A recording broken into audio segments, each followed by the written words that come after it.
The argument at Gate 14.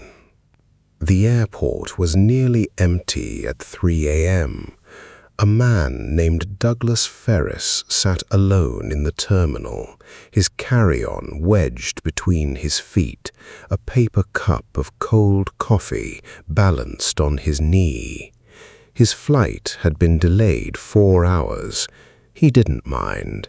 He was in no hurry to get home. There was nothing waiting for him there, except an apartment that smelled like old takeout and a voicemail he hadn't returned in 6 weeks. He was 53 years old. He had a pain in his chest he hadn't told anyone about. 2 women sat down across from him. He noticed them the way you notice something wrong in a photograph, not immediately, but slowly, with a creeping unease you can't name. Hel was the taller one. Her hair was white as January, and she sat with the stillness of something that had never once been restless. Her clothes were dark. Her eyes caught the fluorescent light and reflected it wrong, too flat, like the eyes of something that lived where light didn't reach. One side of her face was smooth and cold as porcelain.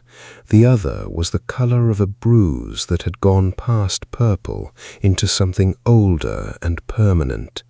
The shadows in the terminal shifted toward her, the way shadows do around a flame, except inverted, as if she were the dark thing that light bent away from.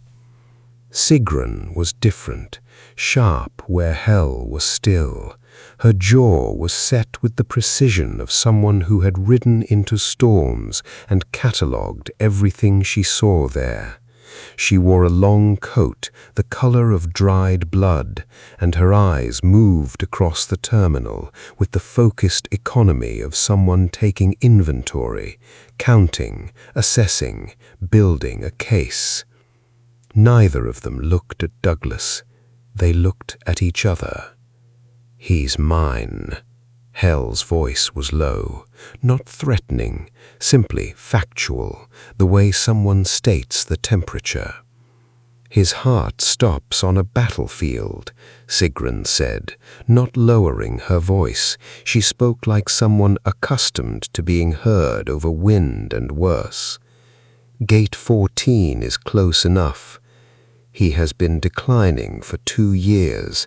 No violence, no glory, just time doing what time does. He belongs in my hall." "He spent 30 years as a firefighter."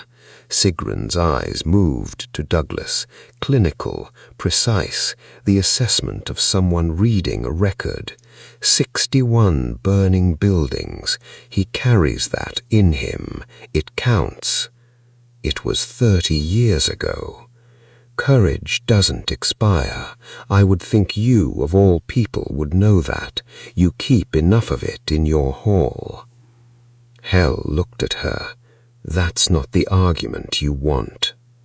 "He never asked for Valhalla." Sigrun's voice shifted, still precise, but with something underneath it now, something that cost her to say. He never thought about glory. He thought about the people inside the buildings every single time. A pause. Sigrun was quiet for a moment. She looked at Douglas again, longer this time. Something moved behind her eyes, not softness, something older and more honest than softness. "No," she said finally. Hel stood. She was very tall.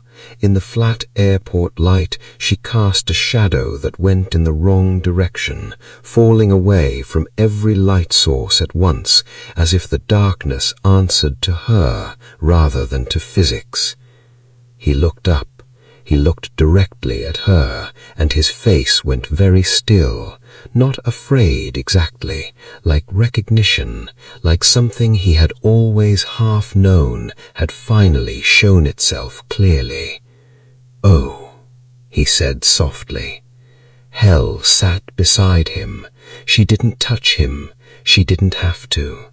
Behind her, Sigrun remained seated. She watched. Her hands rested on her knees, and she stared at the gate window, at the dark tarmac, at the lights of planes moving slow and silent in the black sky. She didn't argue anymore. Douglas Ferris closed his eyes. The paper cup fell.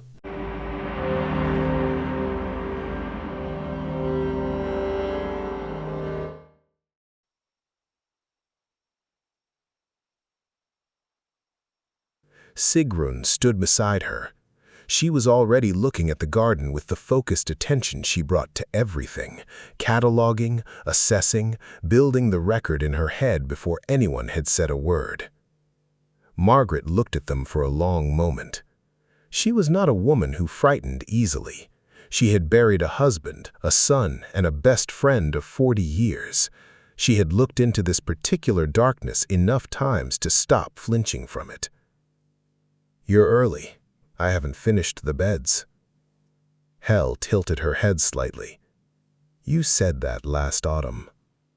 Margaret made a sound that was almost a laugh. She pressed her hands into the earth and pushed herself to her feet, her knees complaining.